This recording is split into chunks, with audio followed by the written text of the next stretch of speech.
ಯೋಗೀಶ್ ಗೌಡ ಕೊಲೆ ಕೇಸ್ನಲ್ಲಿ ಜೀವಾವಧಿ ಶಿಕ್ಷೆಗೆ ಒಳಗಾಗಿರೋ ಶಾಸಕ ವಿನಯ್ ಕುಲಕರ್ಣಿ ಸಲ್ಲಿಸಿದ ಅರ್ಜಿಯ ವಿಚಾರಣೆ ಇವತ್ತು ಹೈಕೋರ್ಟ್ನಲ್ಲಿ ನಡೆಯಲಿದೆ. ಜನಪ್ರತಿನಿಧಿಗಳ ವಿಶೇಷ ಕೋರ್ಟ್ನಿಂದ ಆದೇಶ ರದ್ದು ಮಾಡುವಂತೆ ಕೋರಿ ವಿನಯ್ ಕುಲಕರ್ಣಿ ಅರ್ಜಿ ಹಾಕಿದರು. ಕಳೆದ ವಾರವಷ್ಟೇ ಶಾಸಕ ವಿನಯ್ ಕುಲಕರ್ಣಿ ಸೇರಿ 17 ಆರೋಪಿಗಳಿಗೆ ಕೋರ್ಟ್ ಶಿಕ್ಷೆಯನ್ನು ವಿಧಿಸಿ ಆದೇಶ ಕೊಟ್ಟಿತ್ತು. ಹೀಗಾಗಿ ಆದೇಶವನ್ನು ರದ್ದು ಮಾಡುವಂತೆ ಹೈಕೋರ್ಟ್ ಮೆಟ್ಟಿಲೇರಿದ್ದು ತ್ವರಿತಗತಿಯಲ್ಲಿ ಅರ್ಜಿ ವಿಚಾರಣೆಗೆ ಮನವಿ ಮಾಡಿದ್ರು. ಇವತ್ತು ಅರ್ಜಿ ವಿಚಾರಣೆ ನಡೆಸುವುದಾಗಿ ಹೈಕೋರ್ಟ್ ಕೂಡ ಹೇಳಿದೆ. ಇವತ್ತು ಹೈಕೋರ್ಟ್ನಲ್ಲಿ ಏನಾಗುತ್ತೋ ಅನ್ನೋ ಆತಂಕದಲ್ಲಿ ವಿನಯ್ ಕುಲಕರ್ಣಿ ಇದ್ದಾರೆ. ಶಾಸಕ ಸ್ಥಾನವನ್ನು ಉಳಿಸಿಕೊಳ್ಳಬೇಕು ಅಂದರೆ ಒಂದೇ ತಿಂಗಳಲ್ಲಿ ಜನಪ್ರತಿನಿಧಿಗಳ ಕೋರ್ಟ್ ಆದೇಶಕ್ಕೆ ತಡೆ ತರಬೇಕಾಗಿದೆ. ಮಾಜಿ ಸಿಎಂ ಬಿಎಸ್ ಯಡಿಯೂರಪ್ಪ ಅಭಿಮಾನೋತ್ಸವದ ಯಶಸ್ಸಿಗೆ ಬಿಜೆಪಿ ಪಣ ತೊಟ್ಟಿದೆ. ಅಭಿಮಾನೋತ್ಸವದ ಮೂಲಕ ಒಗ್ಗಟ್ಟು ಪ್ರದರ್ಶನಕ್ಕೆ ಇಂದಿನಿಂದ ರಾಜ್ಯ ಸಂಚಾರ ಮಾಡೋದಕ್ಕೆ ಬಿಜೆಪಿ ನಿರ್ಧರಿಸಿದೆ. ಸಂಸದ ಗೋವಿಂದ ಕಾರಜೋಳ ನೇತೃತ್ವದ ತಂಡ ರಾಜ್ಯಾದ್ಯಂತ ಪ್ರವಾಸಕ್ಕೆ ಮುಂದಾಗಿದೆ. ಎಲ್ಲಾ ಜಿಲ್ಲೆಗಳಿಗೆ ಭೇಟಿ ಕೊಡಲಿರುವಂತಹ ನಾಯಕರು ಸ್ಥಳೀಯ ನಾಯಕರ ಜೊತೆ ಸಭೆಯನ್ನು ನಡೆಸಲಿದ್ದಾರೆ. ಕಾರ್ಯಕ್ರಮಕ್ಕೆ ಎಲ್ಲಾ ನಾಯಕರು ಬರಬೇಕು ಹಾಗೂ ಆ ಜಿಲ್ಲೆಗಳಿಂದ ಜನರನ್ನ ಅಭಿಮಾನೋತ್ಸವಕ್ಕೆ ಕರೆತರಬೇಕು ಅಂತ ಹೇಳಿ ಸೂಚನೆಯನ್ನ ಕೊಡಲಿದ್ದಾರೆ. ಕಾರ್ಯಕ್ರಮದಲ್ಲಿ ಕೇಂದ್ರ ಗೃಹ ಸಚಿವ ಅಮಿತ್ ಶಾ ಭಾಗಿಯಾಗಲಿದ್ದಾರೆ. ಡಾಕ್ಟರ್ ರಾಜ್ಕುಮಾರ್ ಸ್ಮಾರಕದ ಭೂಮಿ ಸಂಬಂಧ ಟ್ವೀಟ್ ಮಾಡಿದ್ದ ನಟ ಚೇತನ್ ಮತ್ತೆ ಯೂ ಟರ್ನ್ ಹೊಡೆದಿದ್ದಾರೆ. ಹೀಗಾಗಿ ಚೇತನ್ ಉದ್ದಟತನಕ್ಕೆ ಪಾಠ ಕಲಿಸೋಕೆ ಅಣ್ಣವರ ಫ್ಯಾನ್ಸ್ ಮುಂದಾಗಿದ್ದು ಈ ಸಂಬಂಧ ರಾಜ್ ಅಭಿಮಾನಿಗಳು ಸಭೆ ಕರೆದಿದ್ದಾರೆ. ಕ್ಷಮೆ ಕೇಳಿ ಯೂ ಟರ್ನ್ ಹೊಡೆದ ಹಿನ್ನೆಲೆ ಚೇತನ್ ಮುಖಕ್ಕೆ ಮಸಿ ಬಳಿಯೋ ಪ್ಲಾನ್ ಮಾಡಿಕೊಂಡಿದ್ದಾರೆ. ಫಿಲ್ಮ್ ಚೇಂಬರ್ಗೂ ಚೇತನ್ ವಿರುದ್ಧ ದೂರು ಕೊಡೋಕೆ ರಾಜ್ ಅಭಿಮಾನಿಗಳು ಸಿದ್ಧತೆ ನಡೆಸಿದ್ದಾರೆ. ಫಿಲ್ಮ್ ಚೇಂಬರ್ನ ನಡೆಯೂ ಕುತೂಹಲ ಮೂಡಿಸಿದ್ದು ಚೇತನ್ಗೆ ಇವತ್ತು ನೋಟಿಸ್ ನೀಡೋ ಸಾಧ್ಯತೆ ಇದೆ.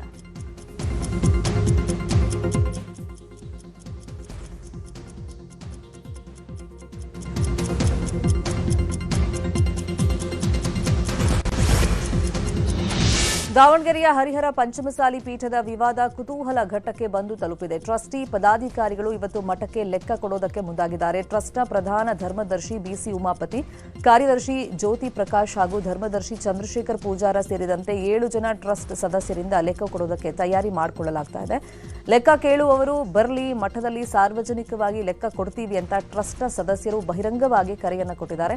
ಇದಕ್ಕೆ ಚಳುವಳಿ ಹೋರಾಟಗಾರರು ವಿರೋಧವನ್ನು ವ್ಯಕ್ತಪಡಿಸಿದ್ದಾರೆ. ಈ ವಿವಾದಕ್ಕೆ ಸಂಬಂಧಪಟ್ಟಂತೆ ಹರಿಹರ ಪಂಚಮಸಾಲಿ ಮಠದಲ್ಲಿ ಟ್ರಸ್ಟಿಗಳು ಜಂಟಿ ಸುದ್ದಿಗೋಷ್ಠಿಯನ್ನು ನಡೆಸಿದರು. ಈ ವೇಳೆ ಮಾತನಾಡಿದಂಥ ಪಂಚಮಸಾಲಿ ಪೀಠದ ಪ್ರಧಾನ ಧರ್ಮದರ್ಶಿ ಬಿಸಿ ಉಮಾಪತಿ, 2008ರಿಂದ 2026ರವರೆಗೆ ಪೈಸೆ ಟು ಪೈಸೆ ಲೆಕ್ಕ ಕೊಡ್ತೀವಿ, ಲೆಕ್ಕ ಕೊಡಿ ಅಂದಿದ್ದವರಿಗೆ ಆಹ್ವಾನವನ್ನು ಕೊಟ್ಟಿದ್ದೀವಿ, ಮಠಕ್ಕೆ ಬಂದ ದೇಣಿಗೆ ಅನುದಾನದ ಎಲ್ಲ ಲೆಕ್ಕ ಕೊಡ್ತೀವಿ ಅಂತ ಸುದ್ದಿಗೋಷ್ಠಿಯಲ್ಲಿ ತಿಳಿಸಿದರು. 2008ರಿಂದ 2026ರವರೆಗೂ ಪೈ ಟು ಪೈ ಪ್ರತಿಯೊಂದು ಲೆಕ್ಕ ಕೊಡ್ತಾ ಇದ್ದೇವೆ. ನಮ್ಮಲ್ಲಿ ಏನಿದೆ, ಆಸ್ತಿ ಏನಿದೆ, ಎಷ್ಟು ಕಲೆಕ್ಷನ್ ಆಗಿದೆ, ಯಾವುದ್ಯಾವ್ದಕ್ಕೆ ಎಷ್ಟೆಷ್ಟು ಖರ್ಚಾಗಿದೆ, ಯಾರಿಂದ ಬಂದಿದೆ, ಪೂರ ಪ್ರತಿಯೊಂದು ಲೆಕ್ಕನೂ ನಾವು ನಾಳೆ ಕೊಡ್ತಾ ಇದ್ದೀವಿ. ನಾವು ಈ ಒಂದು ಕಾರ್ಯಕ್ರಮದಲ್ಲಿ ರಾಜ್ಯದ ಪದಾಧಿಕಾರಿಗಳು, ಜಿಲ್ಲಾಧ್ಯಕ್ಷರು, ತಾಲೂಕು ಅಧ್ಯಕ್ಷರು ಮತ್ತು ಎಲ್ಲರಿಗೂ ಆಹ್ವಾನ ಮಾಡಿದ್ದೀವಿ. ಮತ್ತು ಯಾರು ಏನು ಲೆಕ್ಕ ಕೇಳಿದ್ರಲ್ಲ ಅವರಿಗೂ ಆಹ್ವಾನ ಮಾಡಿದ್ದೀವಿ. ಸ್ವಾಮೀಜಿಯವರಿಗೂ ಆಹ್ವಾನ ಮಾಡಿದ್ದೀವಿ, ಪರಿಚಿತ ಮಾಡಿದ ಸ್ವಾಮೀಜಿಯವರಿಗೆ ಆಹ್ವಾನ ಮಾಡಿದ್ದೀವಿ. ಪ್ರತಿಯೊಂದು ಲೆಕ್ಕ ಕೊಡ್ತೇವೆ. ಆ ಲೆಕ್ಕದಲ್ಲಿ ವಿಚಾರಗಳು ತಾವುಗಳು ಹೆಚ್ಚಿನ ರೀತಿ ಭಾಗವಹಿಸಿ ವಿಚಾರಗಳನ್ನ ತಿಳ್ಕೊಬೇಕಂತ ಹೇಳ್ತಾರೆ.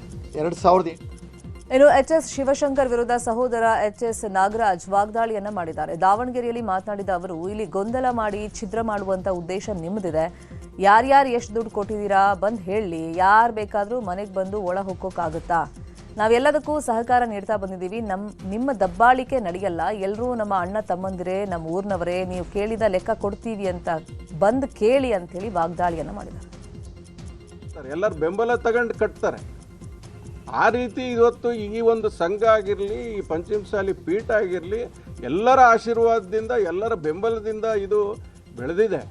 ಇದನ್ನೇ ಗೊಂದಲ ಮಾಡಿ, ಹಾಳು ಮಾಡಿ, ಇದನ್ನು ಛಿದ್ರ ಮಾಡಬೇಕು ಅನ್ನೋ ಉದ್ದೇಶ ಇವ್ರು ಇಟ್ಕೊಂಡು ಲೆಕ್ಕ ಕೊಡು ಅಂತ ಕೇಳ್ತಿದ್ರು. ಲೆಕ್ಕ ಕರೆದ್ರೆ ಅದು ಆಗೋದಿಲ್ಲ ಅಂತಂದರೆ ನಿಮಗೆ ಗೊತ್ತಾಗ್ತದೆ ಇದ್ರ ಉದ್ದೇಶ ಏನೈತಿ ಅಂತ.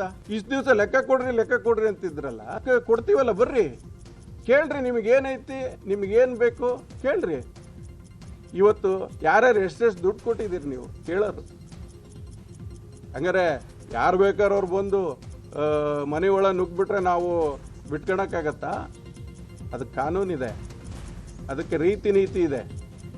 ನಾವು ಇಲಾಖೆಗೆ ಗೌರವ ಕೊಟ್ಟ ಅವತ್ತು 24ನೇ ತಾರೀಕು ಕರೆದಂಥ ಮೀಟಿಂಗ್, ಅವರೇ ಕೊಟ್ಟಂಥ ಮೀಟಿಂಗನ್ನು ನಾವು ಇಲಾಖೆಯವರು, ಪೊಲೀಸ್ ಇಲಾಖೆಯವರು ಬೇಡ ಎಲೆಕ್ಷನ್ ಐತಿ ಅಂದಿದ್ದಕ್ಕೆ ನಾವು ಗೌರವ ಕೊಟ್ವಿ. ಇವರೇನು ಕೊಟ್ಟರು ಗೌರವ? ಬಂದಿಲ್ಲಿ ಸಭೆ ಮಾಡಿದರು. ಪೀಠ ಬಿಟ್ಟು ಹೋದರೆ ಭಾಳ ದೊಡ್ಡವರಾಗ್ತೀರಿ. ಇದನ್ನು ಪೀಠ ಛಿದ್ರ ಮಾಡಿದರೆ ರಿಸಲ್ಟ್ ಇಲ್ಲ. ಇವತ್ತೆಲ್ಲರೂ ಹೋರಾಟದಲ್ಲೇ ಬಂದಿರೋದು. ಇವತ್ತು ನಾಳೆ ಕಾನೂನು ಏನು ಹೇಳುತ್ತೆ ಅದಕ್ಕೆ ಎಲ್ಲರೂ ತಲೆ ಬಾಗಲೇಬೇಕು. ನಾವಾದರೂ ಬಾಗಬೇಕು, ಎಲ್ಲರೂ ಬಾಗಲೇಬೇಕು. ಕೊಡ್ತಾರೆ ಎಲ್ಲರೂ. ದಾವಣಗೆರೆಯ ಹರಿಹರ ವೀರಶೈವ ಲಿಂಗಾಯತ ಪಂಚಮಸಾಲಿ ಪೀಠದಲ್ಲಿ ಉಚ್ಚಾಟನೆ ಪರ್ವ ಮುಂದುವರೆದಿದೆ. ವಚನಾನಂದ ಶ್ರೀಗಳನ್ನು ಉಚ್ಚಾಟಿಸಿದ ಟ್ರಸ್ಟಿಗಳೇ ಇದೀಗ ಉಚ್ಚಾಟನೆ ಆಗಿದ್ದಾರೆ. ದಾವಣಗೆರೆಯಲ್ಲಿ ವೀರಶೈವ ಲಿಂಗಾಯತ ಪಂಚಮಸಾಲಿ ಸಂಘದ ಅಧ್ಯಕ್ಷ ಸೋಮನಗೌಡ ಎಂ ಪಾಟೀಲ್ ಈ ಬಗ್ಗೆ ಮಾಹಿತಿ ಕೊಟ್ಟಿದ್ದು, ಮೂವರು ಟ್ರಸ್ಟಿಗಳಾದ ಪ್ರಧಾನ ಧರ್ಮದರ್ಶಿ ಬಿಸಿ ಉಮಾಪತಿ, ಚಂದ್ರಶೇಖರ ಪೂಜಾರ, ಜ್ಯೋತಿ ಪ್ರಕಾಶ್ ಅವರನ್ನ ಏಪ್ರಿಲ್ 13ರಿಂದ ಅನ್ವಯ ಆಗುವಂತೆ ಉಚ್ಚಾಟಿಸಲಾಗಿದೆ. ಈ ಮೂವರಿಗೆ ಬ್ಯಾಂಕ್ ಹಾಗೂ ಟ್ರಸ್ಟ್ನಲ್ಲಿ ವ್ಯವಹಾರ ಮಾಡೋಕೆ ಯಾವುದೇ ಹಕ್ಕಿರೋದಿಲ್ಲ ಅಂತ ಸೋಮನಗೌಡ ಪಾಟೀಲ್ ತಿಳಿಸಿದ್ದಾರೆ. ಅಲ್ಲಿ ಬಂಧುಗಳು ಇದರಲ್ಲಿ ಇನ್ವಾಲ್ವ್ಮೆಂಟ್ ತೆಗೆದುಕೊಂಡು ಒಂದು ನಿರ್ಧಾರವನ್ನು ಸರಿಪಡಿಸುವಂಥ ಕೆಲಸಕ್ಕೆ ಕೈ ಹಾಕಬೇಕು ಅನ್ನೋದನ್ನು ಕೂಡ ಈ ಬೈಲಾದಲ್ಲಿದೆ. ಇಂಥ ಬೈಲಾ ಏನು 2008ಕ್ಕೆ ರಚನೆ ಮಾಡಿದರು.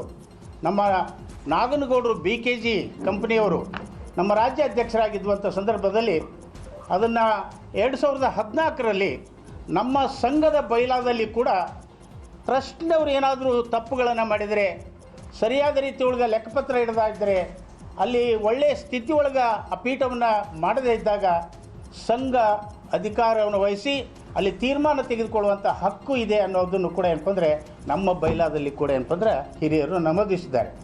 ಈ ಲೆಕ್ಕ ಕೊಡುವಂಥ ಚಳುವಳಿಗೆ ಏನು ಮುನ್ನುಡಿ ಬರೆದರು, 4 ಗೋಡೆ ಮಧ್ಯೆ ಇರುವಂಥ ನಮ್ಮ ಜಗಳಗಳನ್ನು ಇಡೀ ಕರ್ನಾಟಕ ರಾಜ್ಯಕ್ಕಲ್ಲ ಇಡೀ ದೇಶಕ್ಕೇ ಗೊತ್ತಾಗುವಂಥ ಸ್ಥಿತಿ ಒಳಗೆ ಮಾಡಿರುವಂಥ ಸನ್ಮಾನ್ಯ BC ಉಮಾಪತಿಯವರು ಪ್ರಧಾನ ಧರ್ಮದರ್ಶಿ, ಸನ್ಮಾನ್ಯ ಚಂದ್ರಶೇಖರ್ ಪೂಜಾರ್ ಧರ್ಮದರ್ಶಿ, ಸನ್ಮಾನ್ಯ ಜ್ಯೋತಿ ಪ್ರಕಾಶ್ ಕಾರ್ಯದರ್ಶಿ, ಈ 3 ಜನರನ್ನು ಇಂದಿನಿಂದ ರಾಜ್ಯ ಕಾಂಗ್ರೆಸ್ನಲ್ಲಿ ಸಿಎಂ ಕುರ್ಚಿ ಫೈಟ್ ನಿಲ್ಲುವ ಲಕ್ಷಣ ಕಾಣ್ತಾ ಇಲ್ಲ. ಡಿಸಿಎಂ ಡಿಕೆಶಿ ಸಿಎಂ ಸ್ಥಾನಕ್ಕಾಗಿ ಶತ ಪ್ರಯತ್ನ ನಡೆಸ್ತಾ ಇದ್ದಾರೆ. 2 ದಿನಗಳ ಕಾಲ ದೆಹಲಿಯಲ್ಲಿ ವಾಸ್ತವ್ಯ ಹೂಡಿದ ಡಿಸಿಎಂ ಡಿಕೆಶಿ ಹೈಕಮಾಂಡ್ ಭೇಟಿ ಮಾಡೋಕೆ ಯತ್ನ ಮಾಡಿದ್ರು.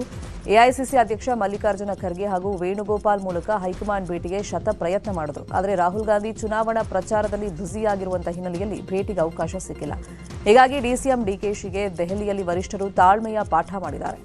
ಎಐಸಿಸಿ ಅಧ್ಯಕ್ಷ ಖರ್ಗೆ, ವೇಣುಗೋಪಾಲ್ ಆತುರದ ನಿರ್ಧಾರ ಕೈಗೊಳ್ಳದಂತೆ ಡಿಕೆಶಿಗೆ ಸೂಚನೆ ಕೊಟ್ಟಿದ್ದಾರೆ. ಅಷ್ಟೇ ಅಲ್ಲದೆ ಮಾಧ್ಯಮದ ಮುಂದೆ ಹೆಚ್ಚಿನ ಚರ್ಚೆ ಮಾಡದಂತೆ ಸಲಹೆ ಕೊಟ್ಟಿದ್ದಾರೆ.